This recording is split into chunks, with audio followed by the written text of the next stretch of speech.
necessita. Vamos lá então? Pessoal, Tiago, capítulo de número 3. Hoje eu quero falar com você na nossa quinta mensagem dessa série Sabedoria no Lar, que o sábio, ele conhece o poder das palavras. E é isso que nós temos que entender, que nós precisamos reconhecer o peso de cada palavra, o poder que as nossas palavras possuem. Elas têm um poder, muitas vezes, de ferir. E quantas não são as situações dentro de casa que alguém saiu ferido por causa de uma palavra, de algo que foi dito, foi proferido por um ente querido, e aquilo ali magoou o coração.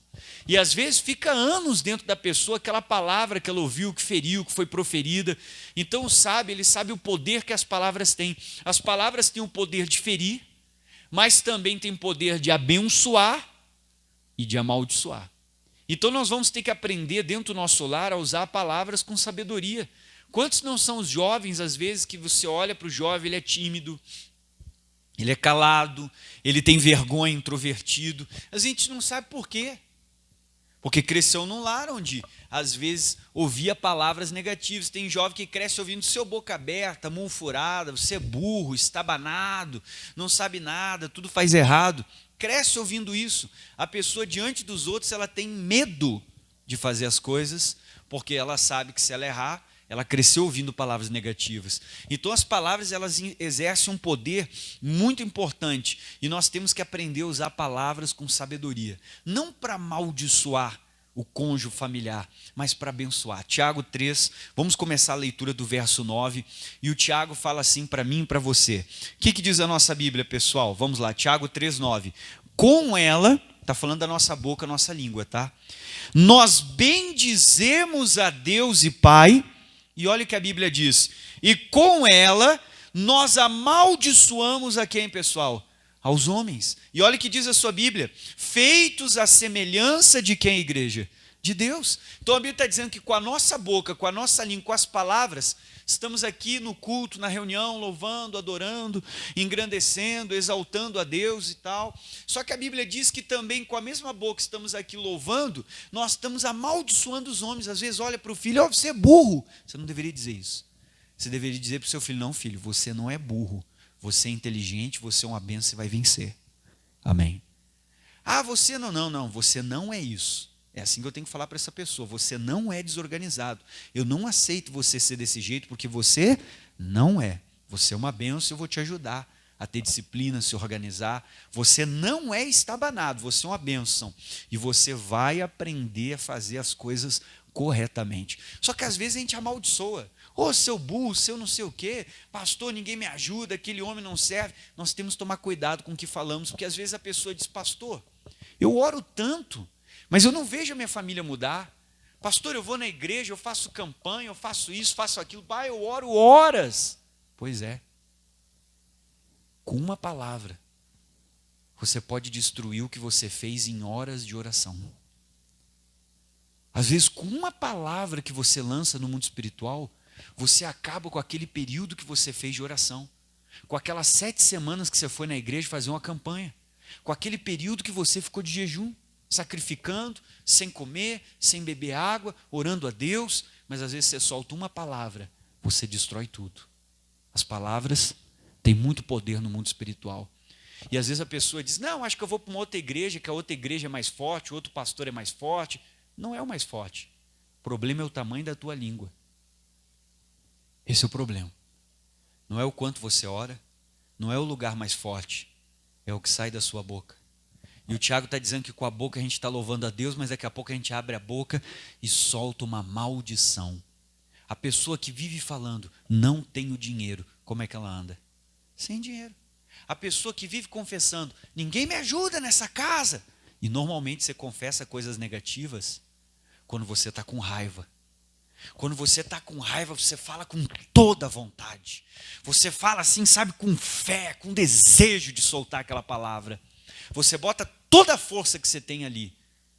E isso, muitas vezes, é amaldiçoando alguém, você mesmo. Reclamando da sua vida, amaldiçoando o trabalho, saúde, amaldiçoando a própria vida. Dá essa viradinha do tempo, a pessoa já abre a boca, vou ficar doente. Dá a viradinha do tempo, o que a pessoa diz? Ah, É só para todo mundo ficar doente e pegar gripe. Ou seja, a pessoa já pegou, às vezes, até hábitos de confessar coisas que não são boas para a vida dela. Ela diz, pô, pastor, eu sou dizimista, eu me batizei, eu vou na igreja, eu faço campanha, eu não falto culto, eu oro todos os dias, eu leio a Bíblia todos os dias, mas qual é o problema? O que sai da sua boca. E o sábio, ele não ignora o poder que as palavras exercem no mundo físico e espiritual. Você não pode esquecer disso. Vamos ler de novo Tiago 3, o versículo de número 9. Com a boca ou com a língua, nós bendizemos a Deus, ou seja, a gente louva a Deus, e amaldiçoamos quem, pessoal? Os homens. O marido, a esposa, o filho, a filha, não amaldiçoe. Você tem que abençoar os seus filhos, aí a criança cresce ouvindo. Você não vai, você é burro, você é idiota, você é estabanado, você é boca aberta, você é isso, você é aquilo. Você, não cria o seu filho assim, cria dizendo, você é uma bênção. Você vai ser melhor do que eu. Você vai chegar onde eu não cheguei. Você vai conseguir coisas grandes. Abençoe a sua família, não amaldiçoe. Às vezes a gente amaldiçoa achando que está brincando, o meu pestinha. Não, isso aqui é minha bênção. Amém? Não é o meu pestinha, não. Você está errado no que você fala. Aí diz aqui, ó, vamos lá, como é que está escrito? Com ela nós amaldiçoamos os homens que são feitos à semelhança de Deus. Aí diz o 10, de uma mesma boca. Olha o que o Tiago vai falar. Procede bênção e procede o quê? Então ele está dizendo que as nossas palavras têm um poder de amaldiçoar assim como abençoar. Amaldiçoa a doença, abençoe as pessoas. Amaldiçoa o problema, abençoe as pessoas. Amaldiçoe aquela dificuldade, aquela doença, o demônio, mas abençoa a pessoa, porque Deus te deu o poder para fazer isso. Aí diz mais aqui, vamos lá. Meus irmãos, você vê que o tempo todo ele vai te chamar de irmão, porque esse texto aqui é para alguém que conhece a palavra. Aí ele diz aqui, não convém que isso se faça assim, 11, porventura, deita alguma fonte um mesmo manancial, água doce e água o que, igreja? Amargosa? Agora ali o 12, meus irmãos, de novo, pode uma figueira produzir o que, pessoal? Azeitonas? Pega uma caneta, marca isso aí que eu vou voltar. Eu vou ler todo, mas vou voltar de novo. Ou a videira produzir figos? Assim tampouco pode uma fonte dar água salgada e água o que, pessoal? Doce. Agora volto para a primeira parte do 12. Meus irmãos, pode uma figueira produzir o que? Azeitonas? Irmão, a figueira produz o que, pessoal? Figo. Então, você entendeu o que o Tiago está falando para nós? Ele está falando algo importante. Ele está falando de irmãos, e ele está dizendo assim, ó, uma figueira, ela não produz azeitona. Sabe o que o Tiago está dizendo? Nós falamos que somos de Deus, mas o fruto que a gente está produzindo está mostrando que a gente não anda com Deus. Eu estou dizendo que a árvore que eu tenho no meu jardim é uma figueira, mas quando saem os frutos tem azeitonas, eu estou enganando a mim mesmo. E às vezes a gente está se enganando como cristão. Porque estamos dentro da igreja sentados, esquentando o banco, dizendo eu sou de Deus, eu vou na igreja, eu sirvo a Deus. Mas quando olhamos para os frutos que você produz, eles são contrários ao fruto que um filho de Deus precisa produzir. Estamos dando um mau testemunho. E a Bíblia diz que pelos frutos se conhece a árvore. Então eu estou dizendo que eu sou uma figueira, que eu sou de Deus, que eu sirvo ao Senhor. Mas quando as pessoas olham o meu fruto é uma azeitona. Era para ser figo. Então o fruto, ele denuncia a verdadeira natureza da árvore. E pelo fruto, podemos dizer se você está andando com Deus ou se você está longe de Deus. Se você tem andado no Espírito ou se você está andando na carne. Então o Tiago está dizendo que tem alguma coisa errada aí. Porque a figueira não produz azeitona. Como é que eu digo que eu sou figueira, mas todo mundo que chega perto de mim só vê azeitona? Eu estou dizendo que eu sou filho de Deus, mas quem chega perto de mim está vendo um comportamento, uma atitude que não é de um filho de Deus. O que você tem confessado? A nossa família nos vê na igreja. Mas dentro de casa, o que a família vê? Na rua, o que a sua esposa vê? Seu marido vê? No trabalho? Que frutos as pessoas estão vendo? Temos aparência de figueira, mas será que estamos produzindo azeitona?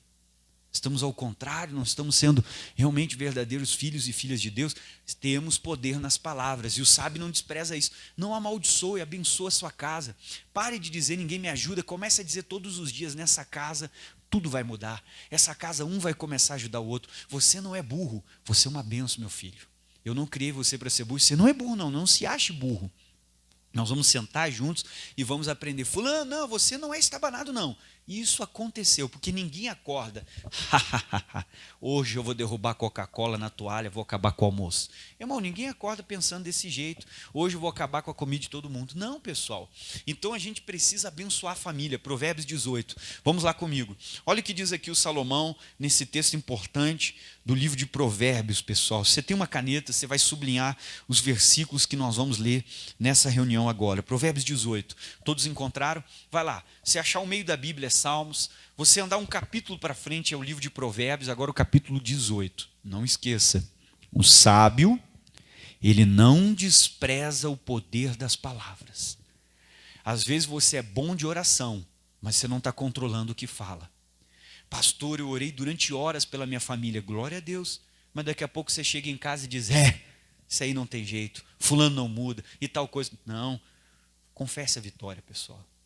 Vamos lá, Provérbios 18, versículo 20. Todo mundo junto? Como é que diz o 20? O 20 diz assim, ó. Do fruto da boca de cada um. Presta atenção no que você está lendo. Do fruto da boca de cada um se fartará. Quem é que se fartará, pessoal? O seu ventre. Agora para aí que nós vamos meditar na primeira sentença desse versículo. Do fruto da boca de cada pessoa, o meu ventre vai ter que se fartar.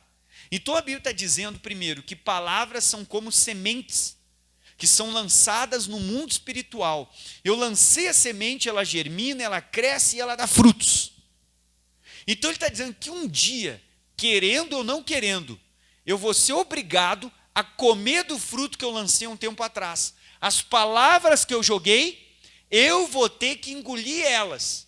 Seja um fruto doce ou um fruto amargo. Não vai ter escolha. Tem gente que não vai para frente por causa do que fala. Sabe fazer a coisa, tem experiência, é bom profissional, tem tudo para ir para frente, só que a língua é muito grande. Amém. A pessoa vive confessando derrota, problemas, a pessoa se amaldiçoa o lugar, qualquer coisa a pessoa reclama. Principalmente quando algo dá errado, a pessoa começa a amaldiçoar tudo que tem pela frente, se alguma coisa foge do controle. Não faça isso. A gente tem que confiar em Deus. Então a Bíblia está dizendo, vamos lá, do fruto da boca de cada um se fartará o seu ventre. Então a Bíblia está dizendo que palavras são sementes.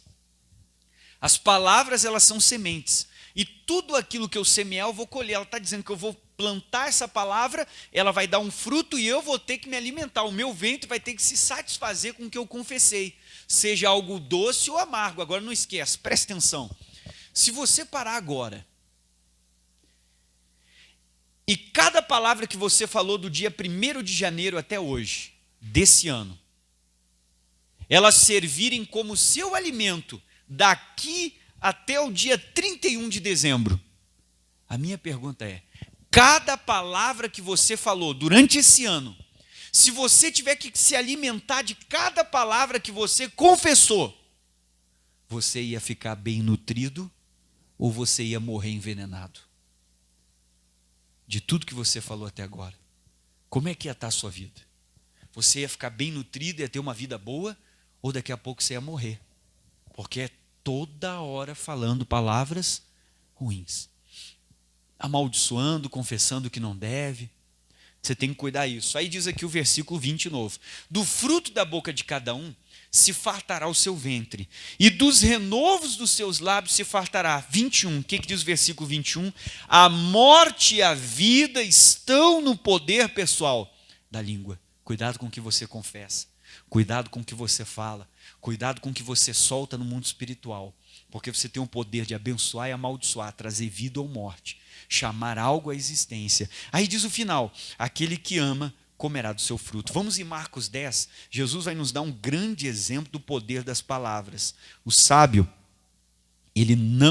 Marcos capítulo 11, o sábio não ignora o poder das palavras. Suas palavras têm poder. Você pode ser bom de oração, mas você tem que aprender o que você confessa depois de orar, porque às vezes a confissão errada estraga tudo que eu pedi na minha oração. Marcos capítulo 11, Vamos lá, todo mundo junto. Novo Testamento, segundo livro, Evangelho de Marcos. Você vai ver aqui o Senhor Jesus usando palavras para amaldiçoar. E você vai ver como palavras funcionam sim. Elas amaldiçoam, abençoam. Porque você pode chamar pela fé. Como é que Deus criou o universo, os céus e a terra? Deus usou o quê, pessoal? As palavras.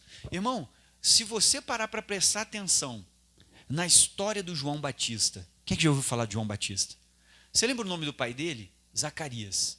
E o nome da mãe? Você lembra o nome da mãe? O Zacarias, pessoal, ele tinha uma esposa estéril. A esposa dele não podia dar filhos para ele. O que o Zacarias fazia? O Zacarias estava orando. O nome dela era Isabel. O Zacarias estava orando a Deus para que a esposa dele, Isabel, engravidasse. A Bíblia diz que coube em sorte ele entrar no templo para oferecer o incenso. Agora ele está dentro do templo orando para que a esposa engravide. Já faz anos que ele está orando. Aí quando ele olha, à direita, ao pé do altar, aparece um anjo.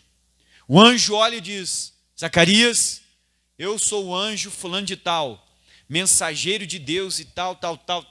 Eu quero dizer que a tua esposa vai gerar um filho. E profetiza sobre o rapaz, o nome dele, papapá. Daqui a pouco Zacarias olha. O que o Zacarias está pedindo para Deus? Para ter um filho. O Zacarias olha para o anjo e diz assim para o anjo: é inacreditável. Mas eu sou muito velho. Como é que eu vou ter um filho? Puxa, já começa a ficar negativo. Ele está pedindo um filho. Quando Deus dá a resposta, ele começa a confessar a derrota. Sabe o que o anjo fez? Bluf. Você vai ficar de boca fechada até o João nascer. Olha para mim. Se palavras não tivessem poder, Deus não fechava a boca do Zacarias. Se as palavras do Zacarias não pudessem mudar o que Deus ia fazer e o nascimento do João, Deus não fechava a boca dele. Deus disse: você só vai voltar a falar quando o João sair da barriga e nascer. Porque depois que saiu da barriga da mãe, dá para voltar? Não volta mais, mas se estivesse na barriga e o Zacarias com a boca aberta, ela ia abortar, ela ia ter alguma coisa. O problema é dar do jeito que o Zacarias está fazendo só confissão negativa. Deus fechou a boca dele e disse: você só volta a falar quando o João nascer e tiver maiorzinho, para não ter nenhum problema com essa criança aí. Aí ele voltou a falar. Então palavras têm poder e influenciam até o que Deus vai fazer. Por isso que Deus fechou a boca do Zacarias. Vamos lá? Todo mundo junto? Aí diz aqui o texto de Marcos capítulo 11. Marcos capítulo 11. Versículo, pessoal, de número 12. O que está escrito na Bíblia aqui? Marcos 11, versículo 12 diz assim: e no dia seguinte, olha o que diz a Bíblia Sagrada. E no dia seguinte, quando saíram de Betânia, o que Jesus teve? Fome. E vendo de longe uma figueira que tinha folhas, ele foi ver se nela acharia alguma coisa. E chegando a ela, ele não achou senão folhas, porque não era tempo de figos. E Jesus falando, disse à figueira, olha o que Jesus falou, leia: nunca mais coma alguém, o que, pessoal? Fruto de ti. E os seus discípulos ouviram isso, e eles vieram para onde? Para Jerusalém. Olha para mim, palavras são assim. Na hora que começamos a confessar, parece que nada está mudando. Parece que eu estou confessando e não está acontecendo. Eu estou profetizando, talvez confessando bênção. Parece que nada está acontecendo. Jesus foi lá e confessou que a figueira ninguém mais comeria fruto dela. Ele amaldiçoou a figueira. Irmão, se a natureza da árvore é frutífera, enquanto ela tiver vida, o que essa árvore vai produzir? Frutos, porque a natureza dela é frutífera.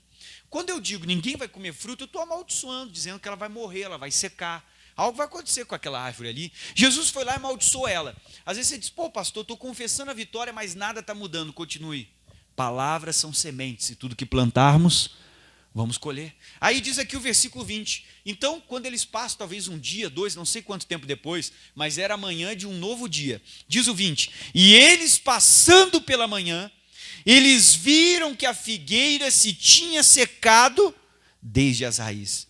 E Pedro, a Bíblia diz assim, lembrando-se, disse: mestre, eis que a figueira que tu amaldiçoaste se secou. Irmão, palavras têm poder. Jesus foi lá e amaldiçoou, confessou a maldição sobre a figueira. Não sei quanto tempo depois, mas quando eles passaram de novo, ela estava seca. Palavras são assim. Vamos confessando, parece que não vai acontecer nada, parece que não vai dar em nada, e vamos falando, parece que nada muda. Fica tranquilo, porque você vai colher o resultado das suas palavras. Jesus amaldiçoou, pouco tempo depois, ela estava lá seca. Continue confessando sobre a tua casa a bênção, sobre o casamento, sobre a tua saúde, sobre a família. Continue confessando vitória. Pastor, mas eu estou falando e ninguém muda, as coisas não acontecem. Olhando assim, parece que nada está acontecendo. Continue. Você vai ver um resultado. Marcos 5. Agora, em outro momento, agora Jesus amaldiçoou. Agora eu vou te mostrar ele abençoando. Volta para trás, Marcos 5 é a história de um homem chamado Jairo. Você sabe que a filha do Jairo morreu no meio da caminhada dele com Jesus, mas mesmo assim ele leva Jesus até a própria casa. E quando Jesus entra na casa do Jairo, você vai ver o que vai acontecer. Marcos 5, versículo 39. Vamos todo mundo junto. O que diz a Bíblia? E entrando disse-lhes, Marcos 5, 39. Por que vos alvoroçais e chorais? Olha o que Jesus disse. A menina não está morta, mas ela dorme. Então presta atenção. Jesus não confessou o que o ambiente estava mostrando para ele. Porque ele entrou num ambiente luto. Haviam pessoas ali chorando, desanimadas, pranteando, todo mundo triste. Ele entrou num ambiente de morte, mas Jesus não confessou o que o ambiente mostrava. Ele não confessou o que os olhos viam. Ele não confessou o que ele ouvia e nem o que ele podia sentir. Ele confessou o que ele acreditava. É o que você tem que aprender a fazer.